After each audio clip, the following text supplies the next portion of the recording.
Félicitations à mes joueurs, vraiment, parce que ce soir on a vu un très beau match de basket. On a vu de la qualité dans le jeu, ça ressemblait en aucun cas à un bourbier. On a vu du jeu de passe, de l'agressivité, bonne défense, du talent. Et je pense que notre victoire est méritée parce qu'on a mené une grande partie du match. On n'a pas craqué dans les moments où c'était plus difficile pour nous, notamment début de deuxième mi-temps où vraiment là on est un petit peu en retard partout. On a trouvé les ressources et puis ce soir on a le 6e homme qu'on attend et que je pense que ce soir les joueurs méritent de l'avoir aussi. Et il nous le fallait bien parce que c'est le petit plus qui donne l'énergie à mes joueurs pour aller chercher des victoires comme celle-ci qui sont des victoires magnifiques, hein, vraiment, parce que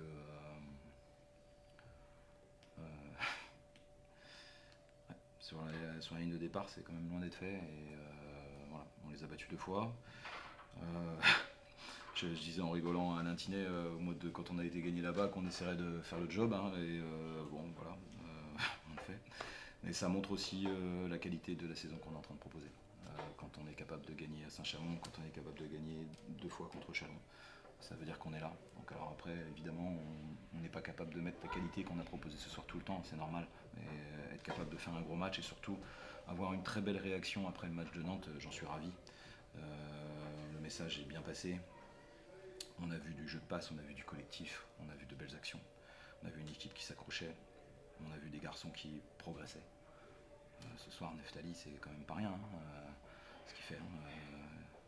Donc, qui continuent tous à écouter, à travailler dur et à être concentrés sur l'objectif collectif. Et à ce moment-là, on vivra de belles soirées comme ça. Moi, de ma vision, le tournant du match, c'est l'interception de Neftali qui finit au dunk. Je pense que c'est le tournant du match.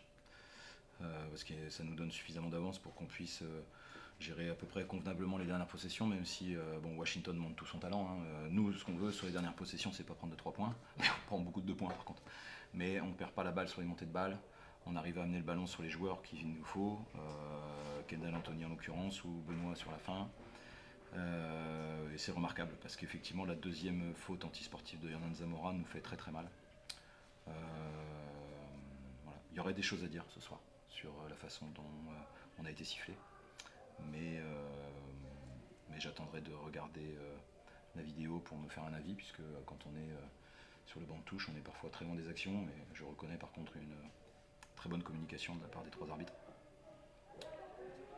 Pour autant, notamment 1 minute 15 de la fin, je pense que vraiment il n'y a pas de lancer franc sur la faute de Godou, il n'y a absolument rien du tout.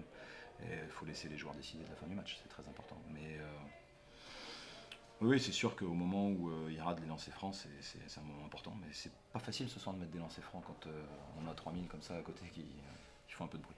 Voilà, à la mi-temps, vraiment, je me suis dit, on joue vraiment bien, et on a que 6 points d'avance, quoi. J'étais pas sûr qu'on puisse tenir ce rythme-là, et puis on le tient. Et c'est ce qu'on s'est dit après Nantes, ce sont des joueurs de basket, ils ont besoin du ballon, ils ont besoin de toucher la balle. Et ils ont besoin du coup que le ballon bouge pour être heureux sur le terrain ensemble et ne pas avoir de frustration. On s'est frustrés nous-mêmes à Nantes. Mais ce soir, par contre, une bonne tenue du ballon, 10 balles perdues contre une défense comme ça, c'est excellent. Et puis 21 passes, quoi, avec un meneur de jeu qui fait 9 passes décisives. Donc lui aussi, il avait à cœur de se reprendre. J'ai vu assez vite ce soir dans son regard qu'il allait se reprendre, hein. Donc voilà, c'est un bon leader. Voilà. C'est remarquable. C'est surtout 14 victoires après 24 matchs. C'est remarquable. Vraiment, parce que ça nous permet d'envisager la suite avec beaucoup de sérénité. Et puis d'ambition. À nous de... Voilà. Je veux que les joueurs se créent leur propre ambition pour la suite. Tout est encore possible. On peut ne pas aller en play-off. On peut faire le play-off, et on peut faire le play-off avec avantage du terrain. Ce qui, quand on est ici, est quand même peut-être quelque chose d'important, mais ça a comme conséquence de gagner quand même beaucoup de matchs sur la fin de saison. Donc, et vu la lutte qu'il y a pour le maintien, il n'y aura rien de facile, parce qu'il ne faut pas regarder le classement. Il me semble que Nantes a gagné ce soir à Lille, donc il faut arrêter de regarder. Enfin, nous en tout cas, nous on ne le regarde pas parce qu'on sait que tout le monde est dangereux. On sait qu'on peut perdre contre tout le monde, on peut battre contre tout le monde. On aurait pu très bien perdre contre Gris et Rouen il y a 15 jours. Et ce soir, on bat Chalon, une victoire qui est méritée, où on mène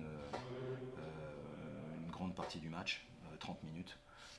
Donc voilà, la Pro B, elle est terrible. Et s'en sortir et surtout être voilà, quasi maintenu à 10 journées de la fin, c'est pour moi ouais, c'est une très très belle réussite, surtout quand on sait d'où on vient il y a quelques semaines. Donc maintenant j'espère qu'on va garder cette ambition. On aura un match important à Antibes la semaine prochaine. Jamais on aurait cru quand Antibes est venu gagner ici qu'on se retrouverait 2 mois plus tard en étant devant eux et en jouant un match important pour la qualification pour le playoff, mais on va y aller avec cette ambition-là.